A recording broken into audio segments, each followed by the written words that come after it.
حضرت عمر رضی اللہ عنہ کے بارے میں آتا ہے کہ آپ ایک کھانے میں 11 لقمے کھایا کرتے تھے۔ محمد بن واسع فرماتے ہیں من قل طعمہ فہم و افہم، کہ جو بندہ کم کھانا کھاتا ہے وہ بات سمجھتا بھی ہے اور وہ بات سمجھا بھی سکتا ہے۔ عمر بن قیس فرماتے ہیں کہ تم پیٹ بھر کے مت کھانا کھاؤ، اس سے دل سخت ہو جاتا ہے۔ ابو ایوب سختیانی رحمۃ اللہ فرماتے ہیں کثرت الاکل داء البطن، کہ زیادہ کھانا بدن کے لیے بیماری ہوتی ہے۔ حسن بصری رحمۃ اللہ علیہ نے ایک بہت خوبصورت بات کی، فرماتے تھے کہ کھانا سیدنا آدم علیہ السلام کے لیے جنت میں ابتلا تھا، اور اولاد آدم کے لیے یہ دنیا میں ابتلا ہے۔ اسی کی وجہ سے اکثر لوگ گناہوں کے مرتکب ہوتے ہیں، زیادہ کھانے کی وجہ سے۔ یوسف بن اسباط رحمۃ اللہ علیہ فرماتے ہیں الجوع رأس کل بر فی الارض، زمین پر جو نیکی کی جاتی ہے بھوک ان کی یعنی اس کی بنیاد ہوتی ہے۔ تو جو آدمی بھوکا رہتا ہے وہ زیادہ نیکوں کی زندگی گزار سکتا ہے۔ سیدہ صدیقہ رضی اللہ فرماتی ہیں کہ نبی اسلام پر کئی مرتبہ پورا مہینہ ایسا گزر جاتا تھا کہ اسودین سے گزارا ہوتا تھا۔ اسودین کا مطلب دو کالی چیزیں، الماء والتمر، پانی اور کھجور۔ اور آج کل کے نوجوان بھی اسودین پر جیتے ہیں، ایک چاکلیٹ اور ایک پیپسی۔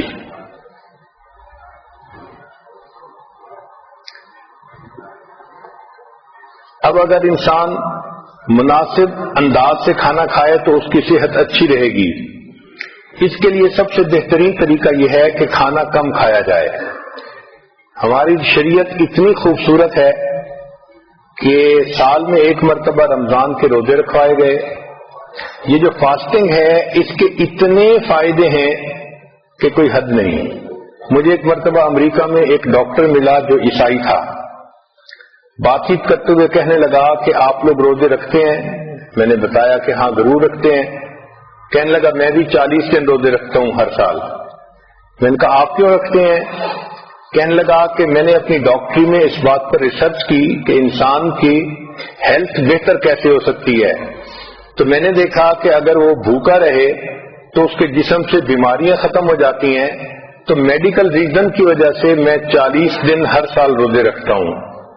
اگر کافر لوگ مادی فائدے کو سامنے رکھ کے ہر سال 40 روزے رکھتے ہیں تو ہم مسلمان تو خوش ہو کے رمضان کے 30 روزے رکھیں کہ اللہ رب العزت نے اس کو عبادت بھی بنایا اور ہمارے لیے بدن کی صحت بھی بنایا۔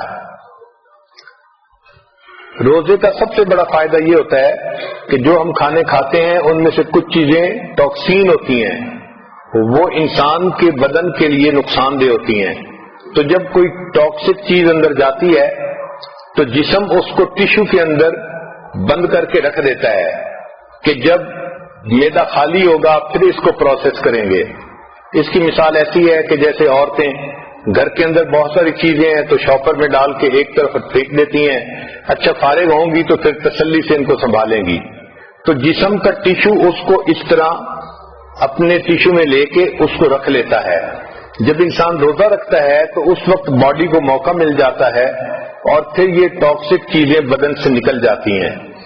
اس لیے فطرت کا اصول بھی یہی ہے۔ آپ دیکھیں اگر کوئی جانور بیمار ہو جائے تو وہ کھانا پینا بند کر دیتا ہے، اور کھانا بند کرنے سے اس کی بیماری ٹھیک ہو جاتی ہے اور جانور صحت مند ہو جاتا ہے۔ جب ہم کھانا کھاتے ہیں تو ہماری باڈی انرجی کا 65% ہمارے اسٹومک کی طرف ڈائریکٹ ہو جاتا ہے۔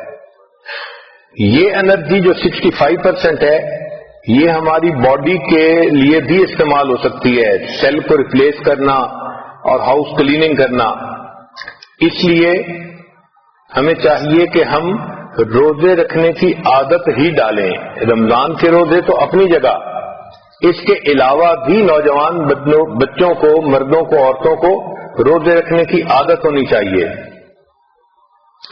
چنانچہ روزے سے انسان کے مسل ریبلڈ ہوتے ہیں۔ یہ عمل سونے اور روزے کی حالت میں مکمل ہوتا ہے۔ روزے سے انسان کا امیون سسٹم زیادہ مضبوط ہو جاتا ہے.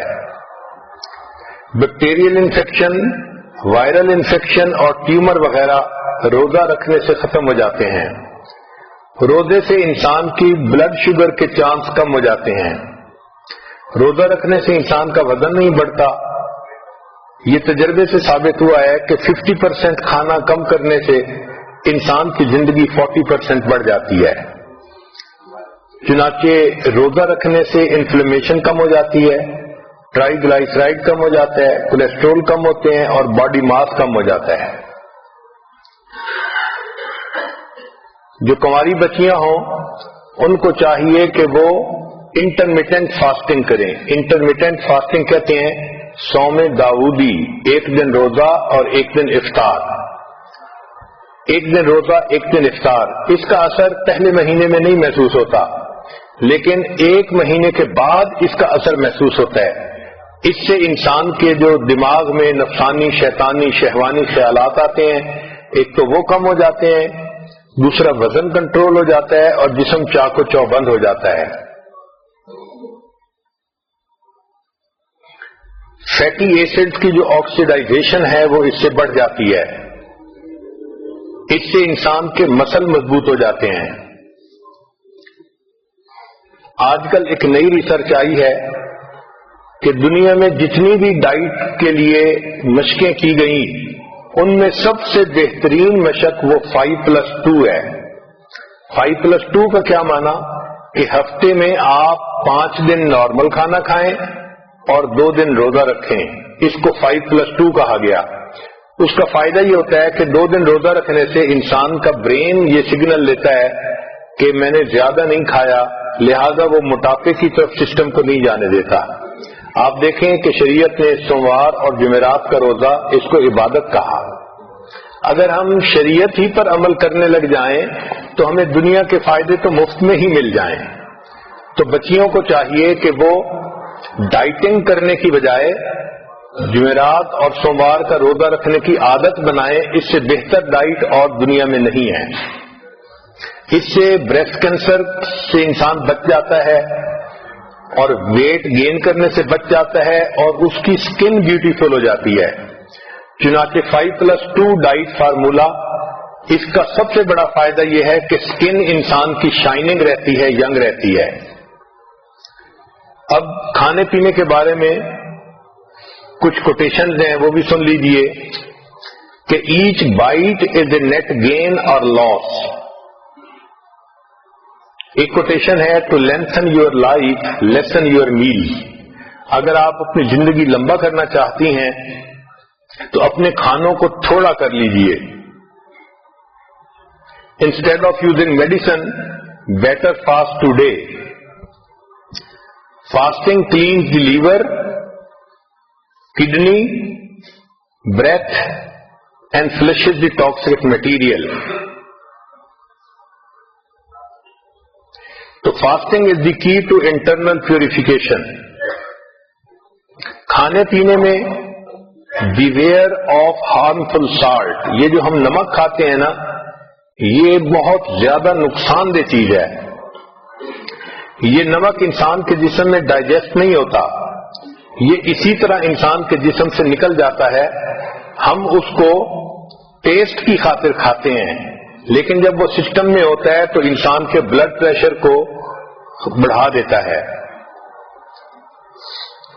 سالٹ جب انسان کے جسم میں ڈالتا ہے تو یہ باڈی سے کیلشیم کو یوز کرتا ہے.